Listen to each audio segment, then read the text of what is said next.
Muy buenos días, muy buenas tardes, amigos y amigas. Este es nuestro tercer programa llamado Ojos Chinos. Quiero empezar este programa mandando saludos, en especial saludos para Argentina. Quiero mandar saludos para Alfredo Gallardo, que está en Jujuy, y para Fabio Agüero, que está en Ciudad Mendoza. Y también un saludo para los jesuitas de la provincia argentina-uruguaya. Ahí conocí a unos compañeros, a Julio Villavicencio, a Matías Ardoy, a Pato Alemán, a Emanuel Sicre, a Agustín Rivarola, Emanuel Vega y Alfredo Acevedo, con quienes en algún momento de la formación coincidimos. Y con estos saludos damos inicio a nuestro programa. Mira qué bonito tiene, chinita los ojitos, que con solo mirarte yo me tengo que poner ronquito. Bueno, amigos y amigas, ya que no hay preguntas para esta sesión, vamos a continuar con las lecturas. Tenemos la primera lectura, que es del libro de Isaías. Entonces, como podemos ver, aquí es Isaías en el capítulo número 22. La semana pasada les dije que el libro de Isaías se dividía en 3 secciones. Entonces, esta parte del libro de Isaías está correspondiendo al primer Isaías. Ya sabemos que el primer Isaías es del capítulo 1 al 40. Bien, este Isaías hay una sección bastante bonita que me parece que es del capítulo 6 al 12, que es el libro de Manuel, del cual Mateo cita muchas veces en su evangelio. La primera lectura habla de un oráculo que Isaías le está diciendo a Sobná, que es el mayordomo del palacio. Tanto Sobná como Eliacim son funcionarios del rey Ezequías. Bien, ¿y por qué Isaías le da este oráculo a Sobná diciéndole que le iba a quitar todo y lo va a echar del puesto y va a poner a Eliacim? Isaías está desde el versículo 19, pero si podemos leer desde el versículo 15, en el versículo 15 le dice que Sobná se está construyendo un mausoleo, una tumba en un sitio muy alto, muy vistoso, ¿no? Esto se puede entender como un signo de soberbia, ¿no? Ahora, el contexto donde está ubicado esta escena es en plena guerra contra Asiria.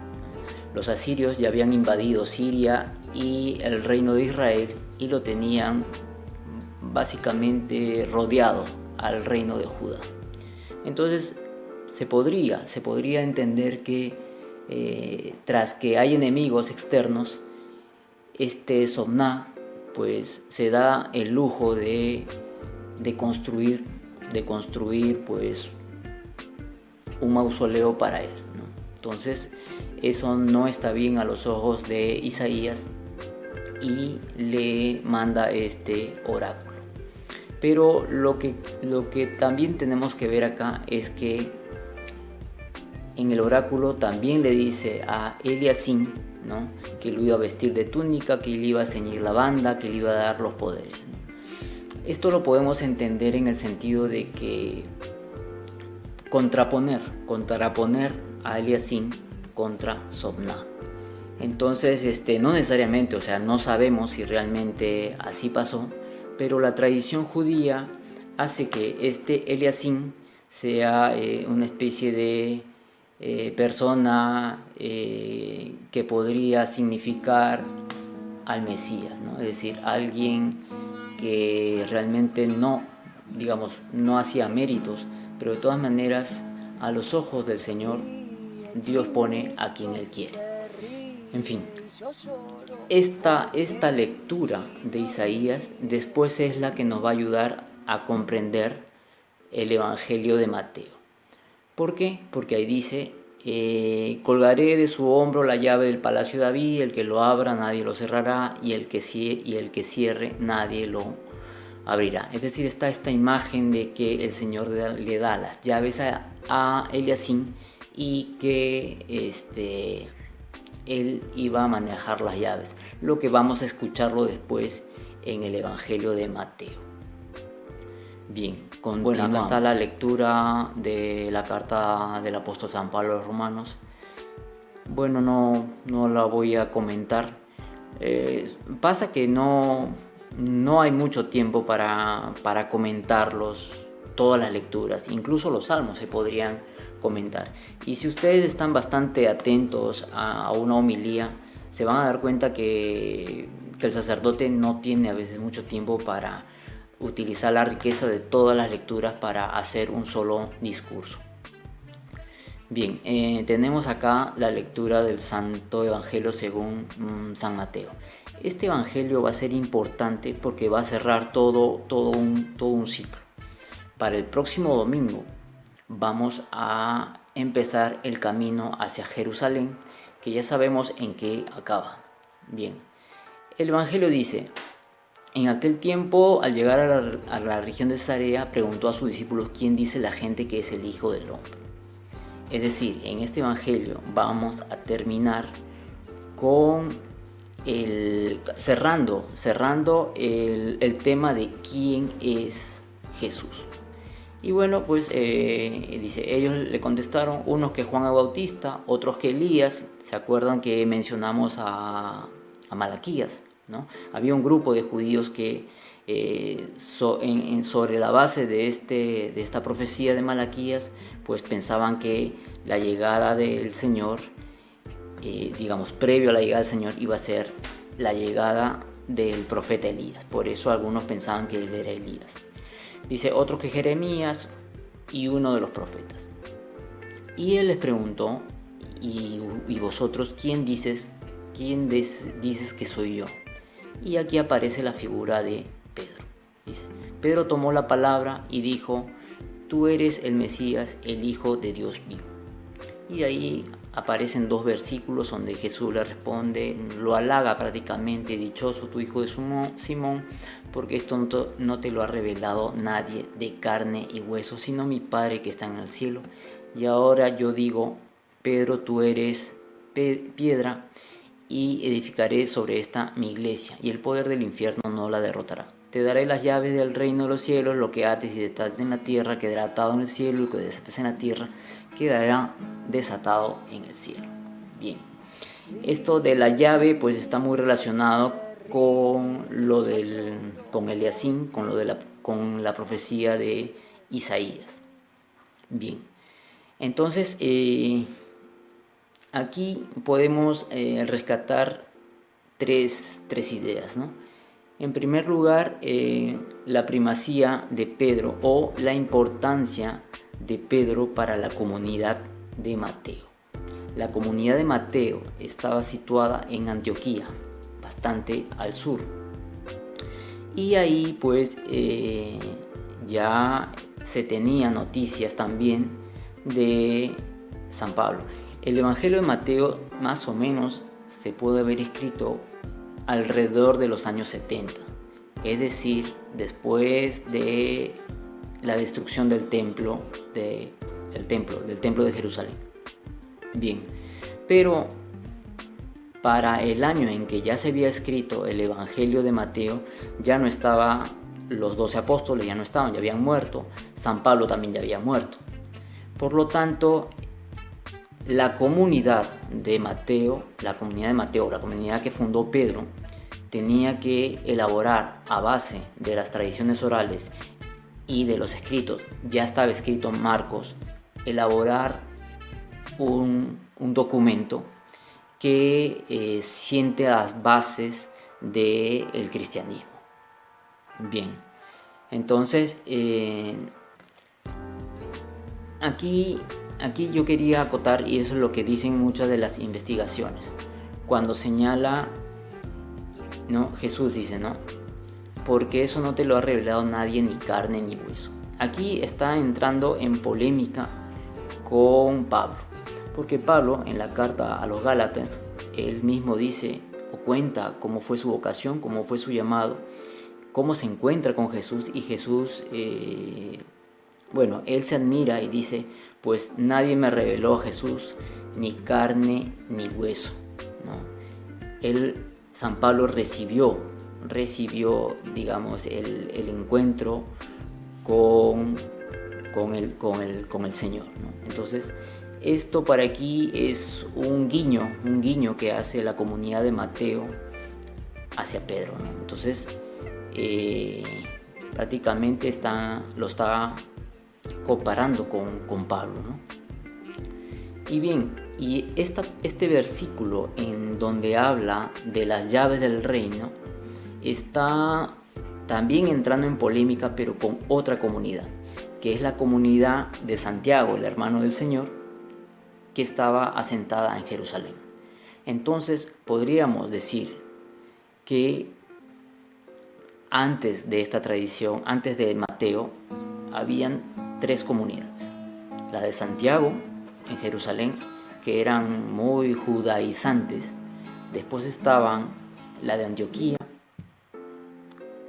donde estaban judíos y griegos, ¿no? Y después estaban las comunidades que San Pablo después fue fundando a lo largo del Imperio Romano, ¿no? Que ya habían griegos y habían de otras personas que no necesariamente eran judíos. Entonces tenemos estos tres tipos de comunidades, pero hay que tomar en cuenta que Mateo de alguna manera tiene a Pedro como el prototipo de discípulo. Entonces, ¿por qué les digo que esto de las llaves del reino polemiza un poco con los de la comunidad de Jerusalén? Porque los de la comunidad de Jerusalén eran muy pegados a la ley. Habían muchos fariseos, muchos maestros de la ley, y ellos querían que estas comunidades que ya reconocían a Jesús como el Mesías, querían pues tener las leyes de la circuncisión, querían hacer muchas normas, por ejemplo de la pureza, lo de los alimentos, ¿no? Pero ya con diferentes comunidades que había fundado Pedro, Pablo y la comunidad de Jerusalén, entraron en muchas polémicas. Bien, ¿qué podemos rescatar con esta lectura y con las que ya hemos leído anterior? Si nosotros decimos que Pedro es el prototipo de discípulo, podamos entender que esto viene desde atrás, es decir, ¿cómo puede ser un discípulo según la línea teológica de Mateo? Podemos tomar en cuenta lo de la barca, ¿no?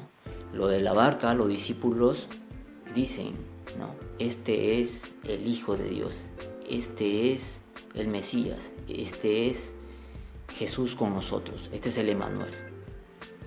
El otro rasgo lo podemos encontrar en la mujer cananea, ¿no? Que le dice, Hijo de David, ten compasión de mí. Es decir, el discipulado tiene que tener esta característica de Jesús.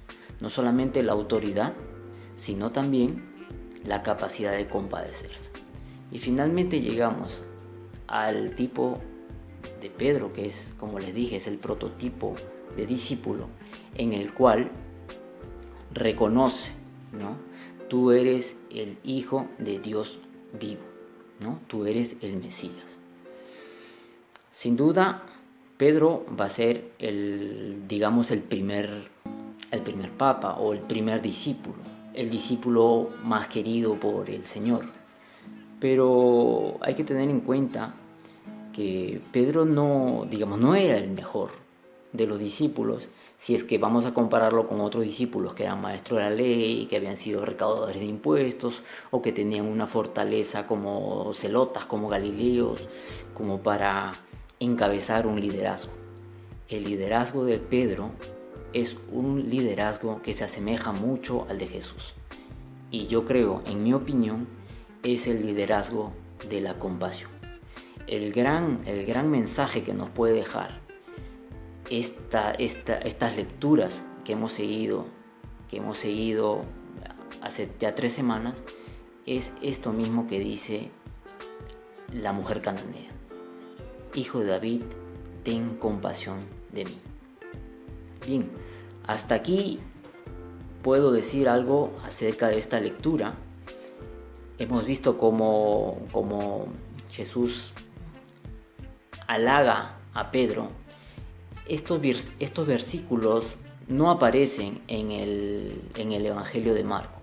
Por eso deducimos que estos versículos fueron añadidos para poderle darle una importancia a Pedro, pero no una importancia autoritaria ni una importancia que está sobre los demás discípulos, sino una importancia porque es el discípulo que no es perfecto, pero es el que de alguna manera representa ese carácter impulsivo que tiene Pedro para preguntarle al maestro, para lanzarse al agua. Bien, hasta aquí es este programa por el día de hoy.